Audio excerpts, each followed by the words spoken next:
Hi, let's prepare పాలకూర corn sandwich.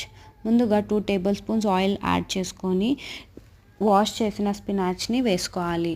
కొంచెం fry అయిన తర్వాత మయోనీస్కి బదులు అన్స్వీటెన్ కోవాని యాడ్ చేస్తున్నాను. కొంచెం క్రీమీ టెక్స్చర్ వచ్చిన తర్వాత స్వీట్ కార్న్ యాడ్ చేసుకోవాలి. స్వీట్ కార్న్ ఒక టూ మినిట్స్ ఫ్రై చేసుకున్న తర్వాత కావాల్సిన స్పైసెస్ యాడ్ చేసుకోవచ్చు. నేను ఇక్కడ చిల్లీ పౌడర్ యాడ్ చేస్తున్నా.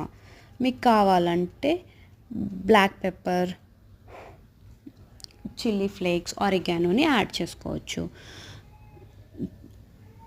2 మినిట్స్ సాటే చేసిన తర్వాత ఒక బ్రెడ్ స్లైస్ పైన కొంచెం టొమాటో కెచప్ స్ప్రెడ్ చేసుకొని మనం తయారు చేసి పెట్టుకున్న స్టఫింగ్ని స్ప్రెడ్ చేసుకోవాలి. తర్వాత కొంచెం మీడియం హాట్ పెనం పైన 2 సైడ్స్ శాండ్విచ్ని మంచిగా ఫ్రై చేసుకోవాలి.